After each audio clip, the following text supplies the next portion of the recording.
So this afternoon, we want to look at how we can implement the secant method with the tools which we have available in Python, especially in scipy. And as you can see up here earlier, the other time we met, we did an import of the Newton function.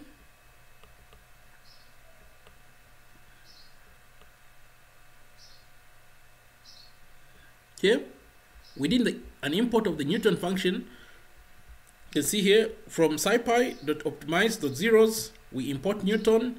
Then when we did the import of the Newton function, one of the things which in the documentation this particular function does is as follows. You'll notice that if depending on what kind of information you provide this particular function, it's going to do different things. So in the documentation it says find a zero of a real or complex function using the Newton-Raphson or secant or Halley's method. So basically this same function can carry out 3 different methods, root finding methods, depending on what you give it. When we were looking at how to use this particular function for the Newton-Raphson method, we said that, and we know that for you to do a Newton-Raphson method, you need to have the function. So the function, you need to have a function which is continuous. You need to have the derivative of that particular function, which is the f prime, and you also need to provide a starting position, a starting value of x. So if you provide this Newton function with the function, you provide it with x naught, you also provide it with the derivative of the function, then using this information, this particular function will figure out that what you want to do is you want to carry out what is referred to as the Newton-Raphson method. On the other hand, if it is difficult for you to work out a derivative for a particular function, either it's difficult or you don't know how to work out the derivative, you can, instead of using the Newton-Raphson method, we have seen that you can use what is referred to as the secant method. Now with the secant method, you need to provide the function, you need to provide x naught, you also need to provide x1. So with this information, with your function, if you provide the function, then you provide x naught, then you provide x1.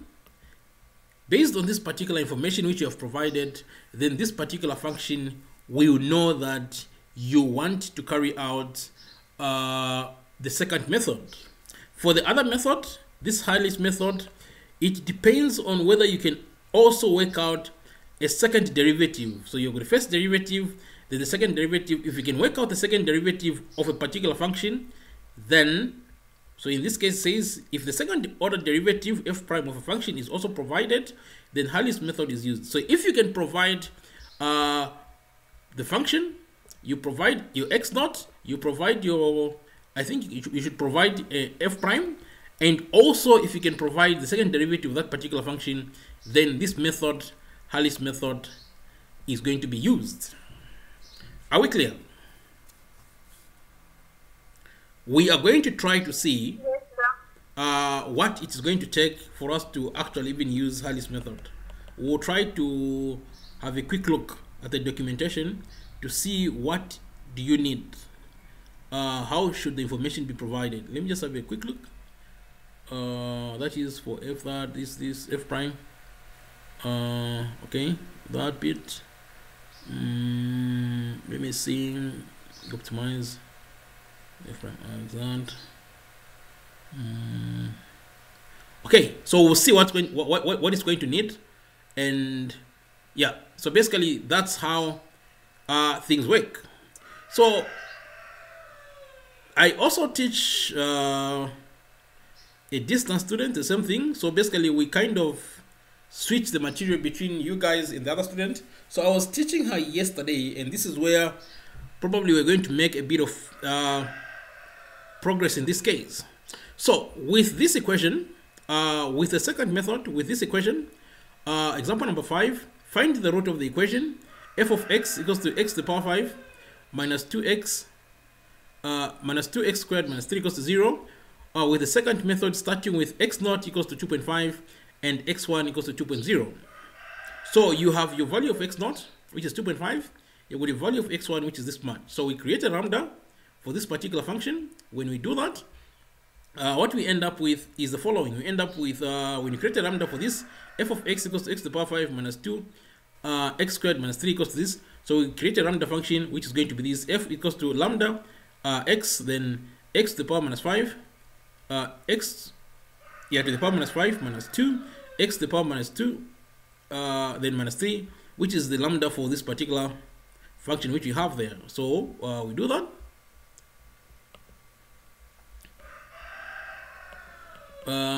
Then we create an array. So we want to see, we create an array for x values, since we will probably need to produce a graph. Then if you print out your x values, okay, then you print out the value of the function at this particular bit. Then after that, you can make a plot of this function, which is like that, which is what you've seen before. So in this case, when you want to do the Newton function, the second method, you implement secant using the Newton function. Of course, we have already done an import of the Newton function, and you have created our function f. So we set our function f to this keyword func. Then our x1, our x0, we set it to 2.5, like that.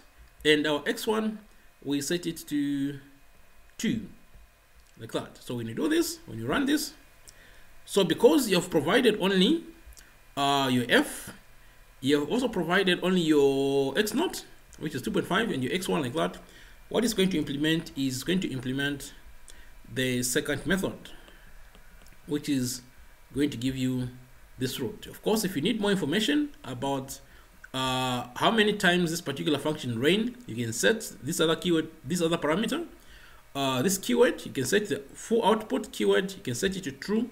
When you do that, then you're going to get more information about the solution. That's the solution, and how many times did this particular thing happen, how many iterations were run. So you're going to get yourself 9 iterations. Are we clear? Yes, sir. Now, one of the things I wanted to point out, it's not that these things are not possible for you to do by hand, for you to create your own secant method, for you to create your own bisection method, for you to create your own Newton-Raphson method. It's possible for you to do that. Okay? The one thing which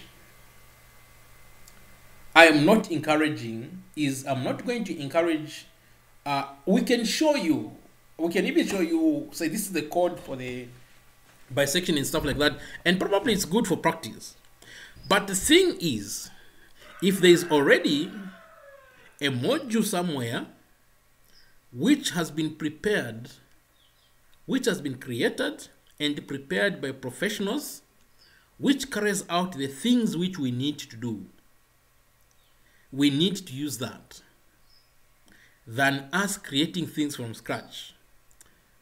We would like to only create things from scratch where it is necessary, when there is no other alternative, when we can't use all the available Python tools to solve this problem this way, which is going to be a very not so much. It's going to be in rare cases, where a few cases where we can not find a solution which has already been implemented somewhere else. Then we do an import of this particular thing, then we use it. The whole idea is you learn by hand how the method works, so you've got a very good understanding of how the method works. Then you look for computer code which does that implementation of that thing, then you get your answer, because you already have an understanding of what it does. If you need to do it by yourself, that's also okay. Occasionally, I'm also going to be providing code, sample code, which you can use, okay, which does bisection, which does so that you can see the nuts and bolts of how the bisection is being done. But I'm not really going to go too much into, I'm not going to emphasize too much into that. My emphasis is going to be on how do we use the tools which we have. The reason why we are doing this is because, remember, we have invested a good part of the year learning how to use Python. So if we have invested a good part of the year learning how to use Python, then it's time that we start benefiting. So that if something can be done quickly, then we can see the benefit of why we spend so much time. Okay, so basically that's how you use the Newton function to implement the second method here. Next, we've got our example number 6. Find the root of the equation f of x equals to e to the power minus x equals to 0, with the second method starting with x equals to 3 and x1 equals to 2.6. So we create a lambda for this particular function. So f is equals to lambda, then the variable which is in question here is the x. Then since we're going to try to produce a curve, or we're going to try to produce a curve for this particular function. So we're going to use our numpy np.exponent minus x. So this is going to be the lambda which you're going to create for that particular purpose. And next, we are also going to create a list of this thing, which is that. So this an array of x values from -3 to 4, so that you can have a good idea of what is involved here. Then we're going to print out our array x. Okay, that's what we have. So it's a bunch of some values. We're also going to print out our f of x. Then if we're going to make a plot of f of x against x, a simple line plot here. So we make a plot. So when you do that, so basically this is what you have. This is what our function looks like. This function e to the power minus x, like that. So it cuts the x-axis somewhere there. Okay. So with us trying to implement the second method, so what we are basically trying to do is we already have a function whose lambda we have created. We also have our x0 values. This bit here, that's what we have done. Our x0 is equal to 3.0. Our x1 is equal to 2.6. So we have that. Then we can put them in here. So when you do that, so we end up with our Newton function, func. Then here, f is equals to, we put our f there, our function. Then our x0 is equals to 3.0. So we put our x0 equals to 3.0. Then our x1 is equals to 2.6. We put our 2.6 there. Then we do that. We get that. So this is the solution which we get, like that. Are we clear? Yes, sir. Then there is also, if you want more output, more information about what happened, then you can set this parameter for output equals to true. Then you run that. Then you're going to get information about how many times this particular thing ran. So these are not. So we have looked at bisection. We have looked at Newton-Raphson method being implemented using the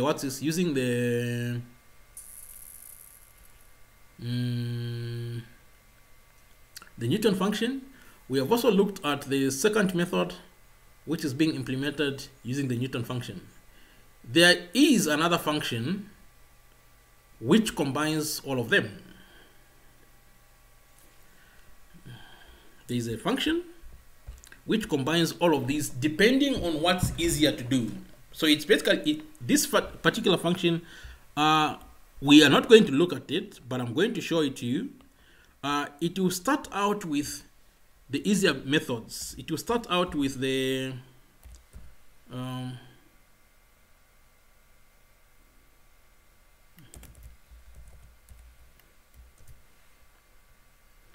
easier method.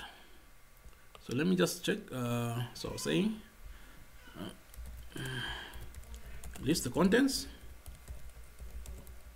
of scipy.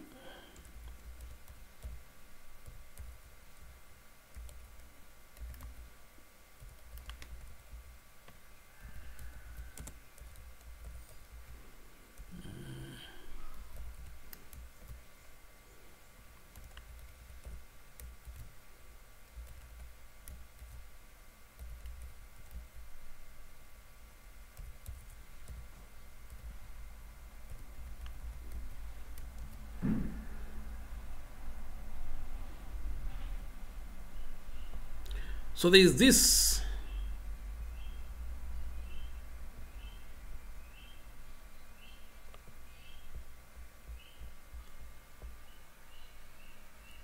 This name which doesn't seem to make much sense here. So there is this one. There are two of them actually. There is this one. There is Brent H. There is also this other guy, Brent Q. So we're going to import these and see what they can give us. So we're going to import the following.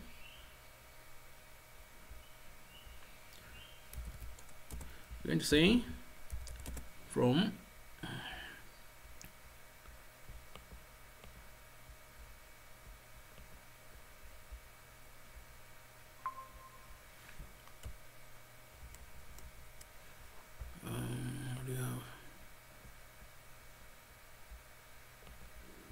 from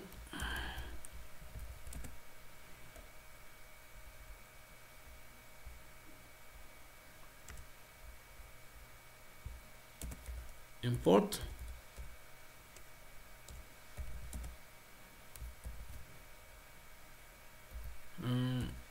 Brent H.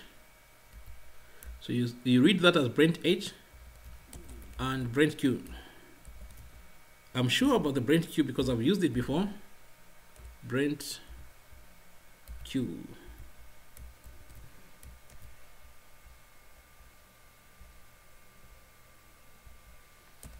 Brent is the name of a person. So I think that's the guy who came up with these this implementation of finding the roads. So say from scipy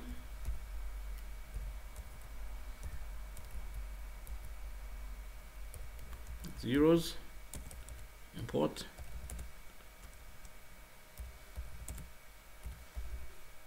Brent H and Brent Q. Then we can start with Brent H, the one I'm familiar with. Ask or get help on Brent Q function.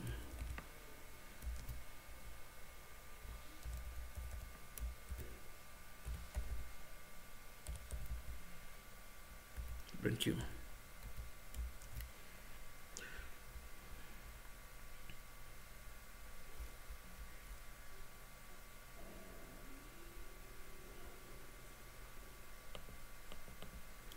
So here, so this method Brent Q, help on Brent Q in module scipy optimize zeros. So what does it do? Find a root of a function in a bracketing interval using Brent's method. So this one uses a bracketing method. Okay, so what you need to do in this case, you need to provide the function, you need to provide the lower interval, you need to provide the upper interval, then after that everything else is going to be done. So it will produce a solution. So you could try that. What do we have? Use the classic branch method to find the zero of a function f on the sign changing interval AB. Generally considered the best of the root finding routines here. It is a safe version. It is a safe version of the secant method that uses inverse quadratic extrapolation. Branch method combines root bracketing, interval bisection, and inverse quadratic interpolation. It is sometimes known as the Van Wegner Brent method. Brent 1973 claims convergency is guaranteed for functions computable within that. So basically this works like this function works like what's this, like our bisection, but much better. As you have said, as you have seen here, it says generally considered to be the best of the root finding routines here. So basically it's one of the very good functions you can use for you to find your solutions. Okay, so there is that function Brent.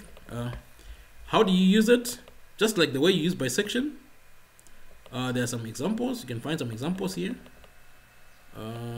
If we can find an example.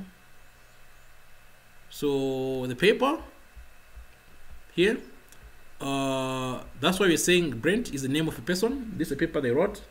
Algorithms for minimizing without derivatives. So you don't need any derivatives in this case. And there's also the other stuff. So you create a function. For example, we can create this function quickly. Then you do this, you put in your f, you put in your a, you put in a 0, then everything works. So basically, as you can see here, it works just like bisection. Okay, so we can create a lambda for this particular function, x squared minus 1. So if I can get something, let me just copy something up here. So copy that. So we come up with an example 7.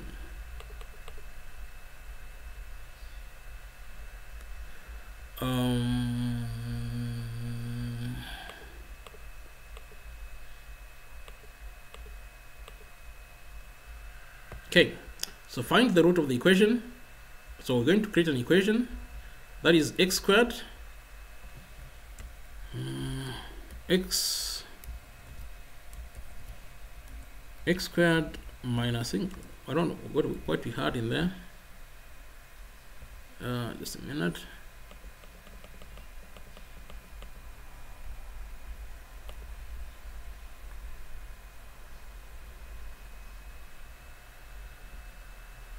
Yeah, x squared minus 1 with Brent Q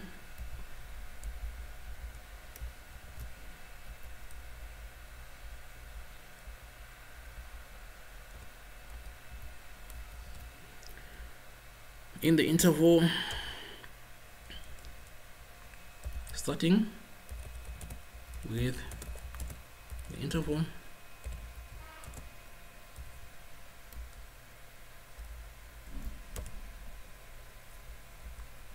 minus 2, 0. We're not going to do any plots. If you want to do any plots, you can do them on your own, but in this case, since you already have the function, we're just going to create a lambda for this particular function. So we're going to create a lambda.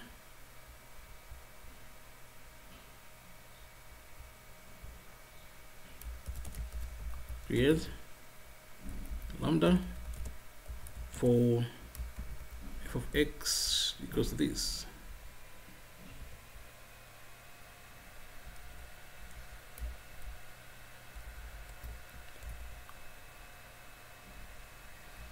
Now this is a straightforward function. Why do we say it's straightforward? It's because you can clearly see from this, we don't have to plot this. This is a quadratic function, but you can clearly see it cuts the x-axis at +1 and -1. Are we clear? X squared minus 1 equals to 0. You get this one, take it to the other side, they remain with x squared equals to 1. Take the square root on both sides, you're going to remain with x squared equals to +or-1. Are we clear? So this side where we are, -2 equals to 0. Basically, we expect the answer to come out at -1. Okay, so we don't have to do a lot of plotting in this case. But you can make a plot to see how the whole thing comes out. If you make a plot of this thing, if you can make a plot, but it's just very straightforward, so that we don't have to waste our time. So in this case, our f is going to be equals to lambda x squared minus 1. So that's our lambda. Then our, with that, that's all we need. Then we have our a is equals to this much, our b is equals to that. Then you can call the function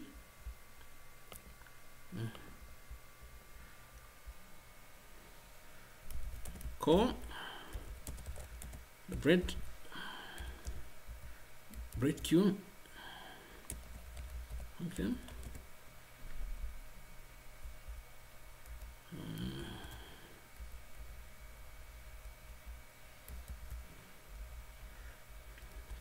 With a equals to -2 and b equals to 0.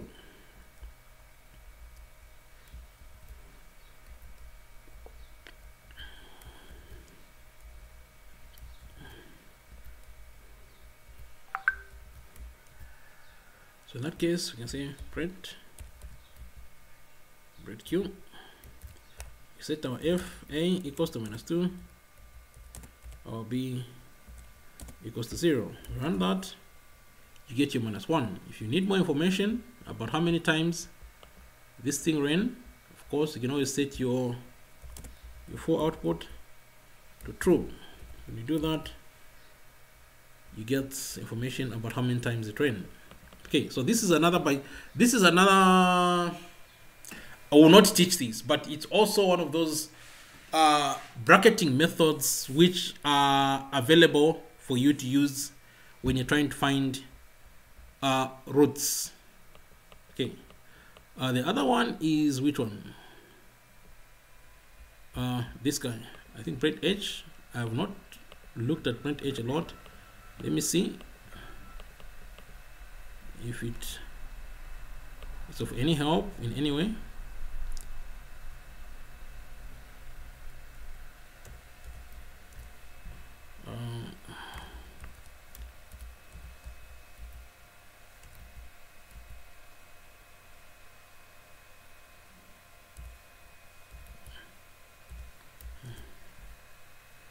Similarly, also, this looks like a version. It's also, but it uses a different method. Oh, so I know. So I see where the h is coming from. The h is coming from the fact that there is what is the method being used. This says find a root of a function in a bracketing interval using Brett's method with hyperbolic extrapolation. So there's a method which is being used, which is called hyperbolic extrapolation. That's where the h is coming from.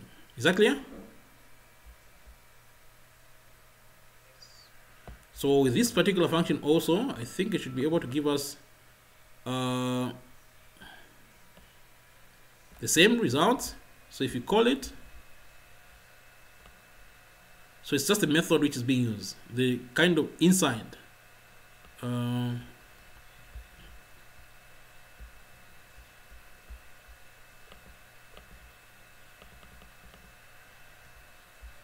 So if you use brain h,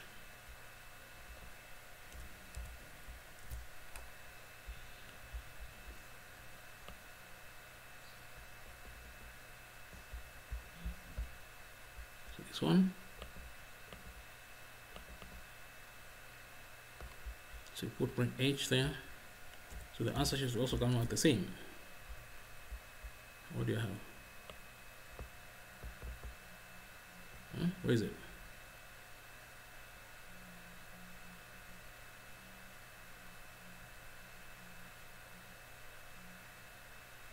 Oh, here. There. So the answer is the same. So this one is a bracketing method also.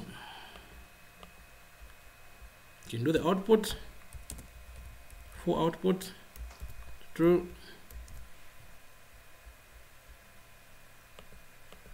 nine times. So they run the same amount of time, 9 times. You can try with bisection. We can say bisection, we compare which one is better. Bisect f a equals to -2, b is equals to 0.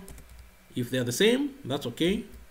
That gets the same answer, but how many times does bisection run and how many times does this one run?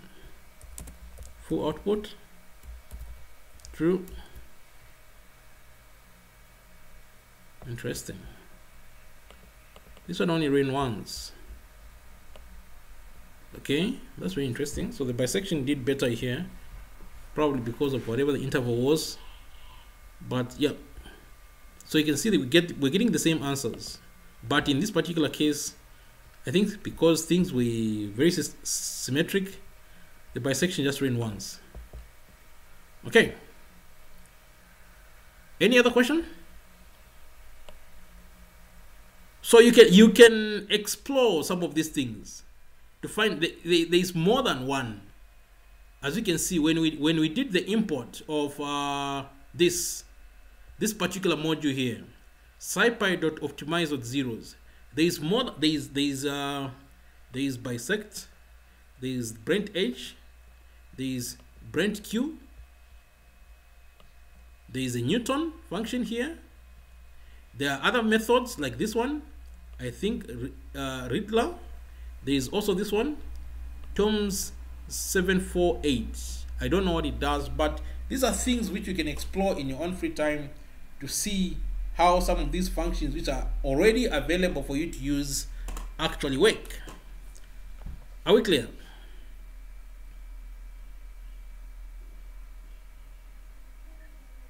Yes, sir. But yeah. I've got a question. Yes.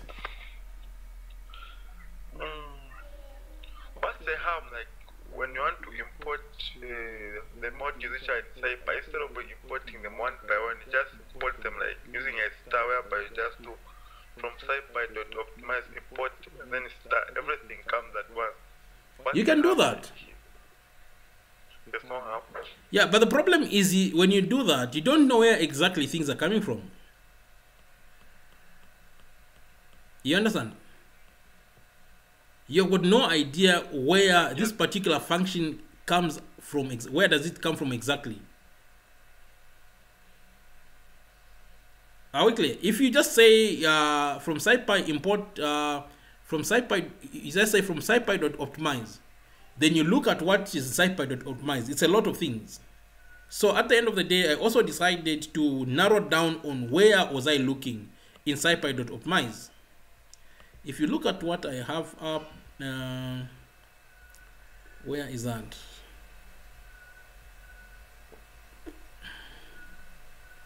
Somewhere up, before I did the set of zeros.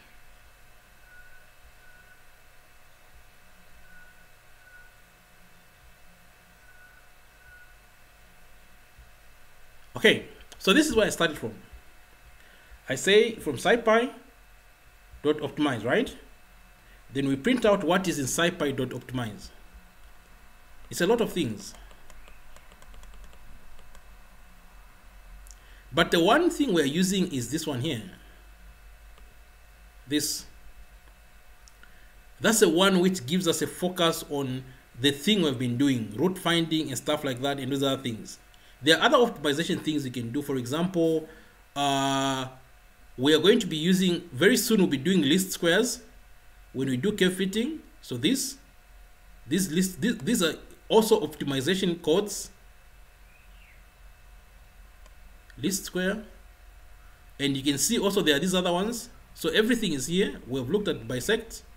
We have looked at, there's a general Brent, there's the Brent H you have looked at, there's a Brent Q. So there is this module, the zeros one, there is also the other one inside the Riddler, like that. So there is a lot of things. So you can leave it up to here, then you get whatever it is you want. That's okay. But you can also go into another submodule like the zeros, so that you see, yeah, basically when you talk about a zero, we are talking about root finding. So you go into something specific. So there is no general harm. There is no general harm, but if you narrow down the field, for example, if we say from scipy.optimize.zeros, when you do that, and when you look at what we have imported now, you see that the list is much smaller. This list of items is much smaller compared to what you just had up here. Okay, so there's no big harm, but really it could still work with just scipy.optimize.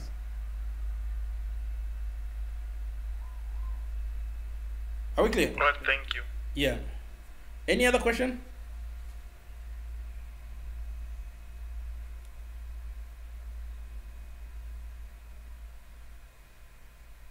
Okay, so if there are no other questions, we have come to the end. Here, tomorrow we are not going to meet. I've got some program which I'm attending to, so I think that program will clash with our class. I might still be on the way, coming back from wherever I'm going to go by the time we've got our class. So I think it will just be prudent to finish up whatever it is you have to finish up today. Tomorrow we don't meet. We'll restart chapter 2, solutions to systems of linear equations, next week. So again, we'll go through the same process. We'll start looking at how these things are, how do you work them out by hand, and later on, how do you work them out using Python, especially using scipy. Are we clear? Yeah, so see you next week. Tomorrow we're not meeting. Our class for tomorrow is off. Okay, thank you very much. All right, cheers.